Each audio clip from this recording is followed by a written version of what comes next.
Hello viewers, welcome to job প্রিপারেশনে তোমাদের প্রত্যেককে স্বাগত। তোমরা জানো যে আজকে ওএমআর দেখার শেষ দিন, অর্থাৎ যারা যারা তাদের নিজের ওএমআর দেখতে চাও তারা আজকে বিকেল 4টের মধ্যে কিন্তু ওএমআর দেখতে পারবে। এরপরে কিন্তু আর সেই সুযোগটা পাবে না। আজকে এ বিষয়ে সমস্ত তথ্য তোমাদেরকে জানাবো, কারা কারা ওএমআর দেখতে চাইছো বা কারা দরকার কাদের, এছাড়াও কিভাবে দেখতে পারবে, প্রত্যেকটা খুঁটিনাটি তথ্য তোমাদের কাছে জানাবো। তার আগে বলি, তোমরা কেউ লাইক করছো না, শেয়ার করছো না। এখনও পর্যন্ত দেখলাম না যে 200-র উপর লাইক গেছে, এখনও দেখলাম না 3K সাবস্ক্রাইবে আটকে গেছে। আমি চাইছি তোমরা বেশি বেশি করে শেয়ারটা, লাইকটা আর সাবস্ক্রাইবটা করো। এইটুখানি তোমাদের কাছে আজকের দিনে আমি অনুরোধ করলাম। চলো শুরু করা যাক। প্রথমেই বলি, প্রত্যেকের ওএমআর দেখার প্রয়োজন নেই। হ্যাঁ, একদমই ঠিক কথা। তোমরা কেন ওএমআর দেখতে যাবে? এইবার বলি, এর পিছনে লজিক আছে। দেখো, তোমরা হয়তো ভাবছো যে ওএমআরটা দেখার সুযোগ করে দিল, কেন দেখবো না?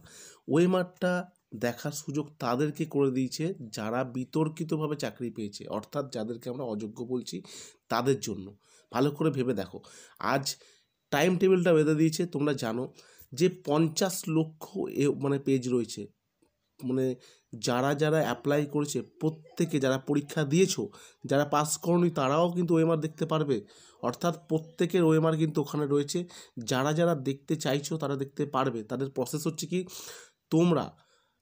তোমাদের যে আইনজীবী, যার কাছে তোমরা এই কেসটা লড়েছো, সেই আইনজীবী মারফতই একমাত্র দেখতে পারবে। আমি কিন্তু কালকে একজন বিশিষ্ট আইনজীবীর সাথে কথা বলেছি ব্যাপারে।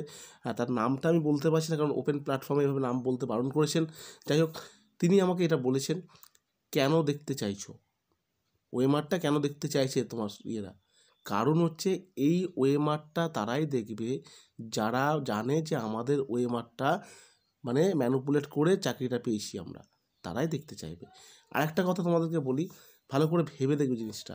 দেখো, তোমরা ওএমআরটা যদি হাতেও পাও, তোমরা শুধু তোমাদের নিজের সিগনেচার, যে পরীক্ষার যে ইনভিজিলেটর সে তার সিগনেচার এবং তোমার রোল নাম্বারগুলো ঠিকঠাক আছে ছাড়া আর কি বুঝবে আমাকে বলো? কিছু বুঝতে পারবে না। কারণ তোমরা যদি অ্যান্সার শিট না পাও, তোমরা কী করে বুঝবে যে আমি সঠিক উত্তর করি? সব কটা বুঝতে পারবে?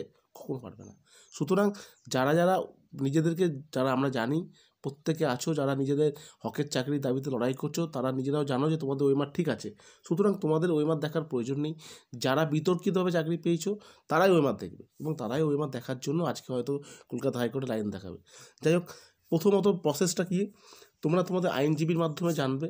আইনজীবীরা তারা অ্যাপ্লাই করবে সিবিআইয়ের কাছে, সিবিআই তাদেরকে প্রত্যেকের ওএমআর দেখাবে, যারা যারা অ্যাপ্লাই করবে তাদের।